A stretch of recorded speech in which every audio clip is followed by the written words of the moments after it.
Ruben Amorim has dropped a major hint about the possibility of VIKTOR GYOKERES joining Manchester United. Listen, it can happen, it could happen, but is it necessary? Welcome to the United Sport. My name is Webb. Now we are reacting to the comments made by the incoming Man United head coach following his masterclass against Manchester City that really put him in a good light for Manchester United supporters and probably for the entire world of football. Let's get it. Now, listen, Ruben Amorim, like you would expect, after Man City's, pummeling, after he did drop Man City in such a manner, Gyökeres being the star of the show, scoring a hat-trick, second match, scoring 3 goals. The previous one, he scored 4 goals. Those are 7 goals in 2 matches. Unbelievable. Insane. So, of course, the media asked him about it. And listen, this was his response. He said, I cannot, start talking about, even joke about Ruben Amorim joining Manchester United now because it would create problems. But we have to wait for him to finish the season at Sporting Lisbon, and then we see where he goes after that. Now, if you read between the lines of what he was saying, he was really communicating and saying he knows something that probably it's possible that he could leave, because if that was not even there, trust you me, Amorim is at a level where he will just refute such conversations and perhaps not even try to talk about them. But you read his facial expressions and response, and you know that probably this could be VIKTOR GYOKERES' last season as a Sporting Lisbon player. Now, it doesn't mean obviously that because Ruben Amorim is joining Man United, GYOKERES will join Man United. Remember, Arsenal were the first to inquire about him long time ago in the last summer. He has been wanted by Arsenal for so long, just that they felt he was a little too expensive because he has got a buyout clause of about 100 million. But according to what I pick, Arsenal, I think, sort of waited because they know that at the end of this season, in the summer, Sporting Lisbon will be open to listening to a negotiation outside the buyout clause. That they will be open to selling him for about 60 million pounds or thereabout. So that's what Arsenal chose to do. That let's wait until then when he's affordable, according to what we gather. So meaning Arsenal are still interested in him, and given that he's scoring goals for fun right now, certainly the interest will be there again. And clearly, we know that he's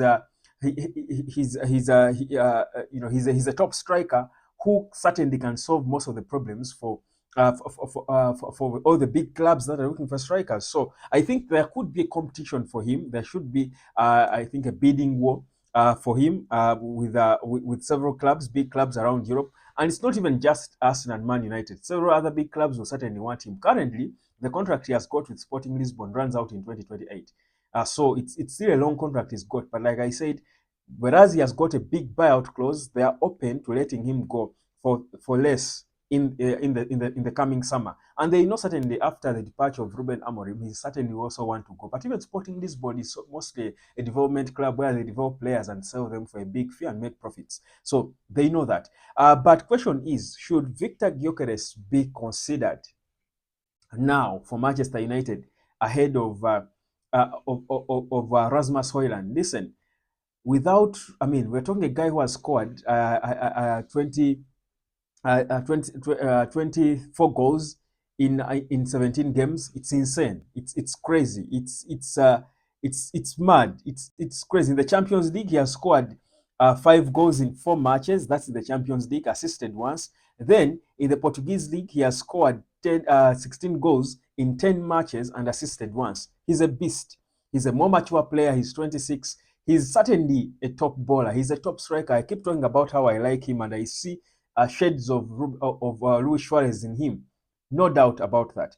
But listen, by the way, he played before for Brighton, for Swansea City, for Coventry. He has played in England before. No doubt about his potential and his talent and what he has proved. For me, the thing is, I don't believe yet that Rasmus Højlund has failed. I don't believe yet that Højlund has failed. I think Højlund has mostly been failed by the players around him. The system, I think we need to give, and I think I like the fact that talks of Amorim joining or Man United are being pushed to the end of the season, to the summer, meaning we'll have about 30 games or so to see Rasmus Højlund under a new system. And of course, the system will take time to work. But certainly, over that, by the time we get to the summer, we would have got somewhere in terms of trying to make it work and seeing how good we are, what the missing elements are. My feeling is if Gyökeres joined Man United now, certainly it would be good for Højlund because he needs a striker who's going to push him. But my feeling is it is so easy, it will then be so easy to cut off or to lose Højlund, who has got a lot of potential, which he has proven in his first season at the club. So my thinking is, can we first see this new Ruben Amorim setup and see how Højlund performs in it? Because the reason that we see Gyökeres score so many goals, get so many chances, is he could have scored 6 goals. If he was more clinical, he could have scored 6 goals alone by himself against Man City. But the thing is, the system plays for him. He's a target man. He's a proper target man. Man United's systems have not been playing for anyone. They are not target men in this 4-2-3-1 or semblance or as 3-1 that we play, because we've got three forwards who are wide, yet they are all expected to score goals. And I was complaining about that a lot under Erik ten Hag, saying Erik ten Hag, even in his pre-match press conferences or even post-match press conferences, keeps sort of suggesting that he expects Marcus Rashford and Garnacho, the wingers, to be scoring goals, not to be feeding the number 9. Yet you spent 72 million quid on a number 9. Why on earth are you spending that amount of money on a number 9 who has got so much potential like he's proven, yet you're not pushing your wingers and your players to feed him, to play for him? That was for me an issue. So we're seeing a number 9 living off scraps. With the system that Amorim plays, 3-4-3 or 3-4-2-1, they play for the target man. It's a converging system where they play for a target man, for the number 9. So meaning they will certainly try to get as many balls as they can to him. They will certainly create opportunities for him. And then there we can have good judgment of Højlund and how good or bad he is as a striker. So for me, the people who are giving up on Højlund now, already advocating for Man United to blow the bank, money which is perhaps even not there, and spend 60, 70 million quid to buy Gyökeres. Not that Gyökeres is a bad player. I've not given up. Personally, I've not yet given up on Højlund. I think he was failed by the system, the playing style, and the new playing style of Amorim could give us the best idea of how good this striker can be. If it doesn't work by the end of the season, it will be clear. We just then, accept that, this was a loss, let the guy move on. But judging by his first season, judging by his movements on the pitch, judging by his style, his size and everything, Højlund cannot fail under a system that feeds him. I don't believe that personally. So that's my honest opinion on it, guys. So this is not a bidding war that I feel like Man United should go in yet. Should go into yet. I don't feel like that's a bidding war United should go in yet. And of course, people keep talking about Joshua Zirkzee. And of course, I'm seeing lots of reports talking about Joshua Zirkzee being, leaving the club and, going either back to Italy, being loaned to Juventus and what have you. And I'm thinking, yes, of course, you will say the system, the Ruben Amorim system does not really facilitate lazy players. If you're a lazy player, you can't perform in the Ruben Amorim system. And people seem to feel already that Zirkzee is a lazy player. I don't really quite think he's lazy. He showed that he can run. The first game for Ruud van Nistelrooy, he was covering yards like no one else. So for me, it all gets to the reorganization and the new structure under Ruben Amorim, and that's what will give us the right judgment of which players should leave. And in my next video, I'm going to give you an idea of which players I think will perform and excel, or who will form the gist of the Ruben Amorim army. But for me, it's early days to give up on players. Even this talk of Zirkzee being sent back to Juventus, to Italy and whatever, I think it's excited talk. It's too early for you to roll out a new player who has been at the club for barely 4 months, saying he's not good enough. I think I'm also in a rotten structure and no playing style and a confusion. I think it's really unfair for some of these players. We need to give them the time, but now it's good that we are bringing a head coach, not actually a manager, a head coach who is going to teach them how to play, show them a playing style, and those who don't buy into it will certainly be naturally ejected.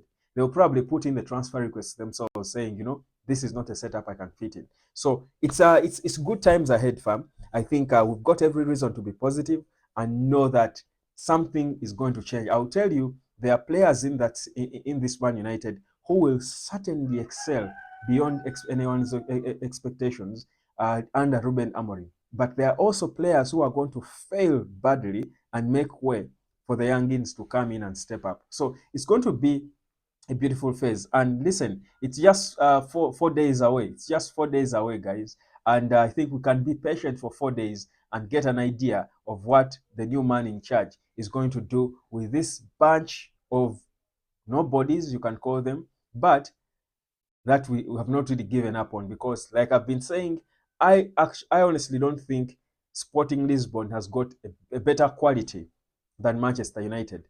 I think we can have quality in there. It's just a matter of picking up the players with the right attitude, the players with the right physique, the players who are willing to work hard, the players who are willing to learn, unlearn, and relearn if we are going to excel under the new boss. There is no way these players are going to be allowed to fail the new manager, because we've got a whole backup. I'll tell you, the Academy of Man United has got enough products in there to come into this senior team and replace anyone and still be competitive. Trust you me, especially under a head coach who teaches football.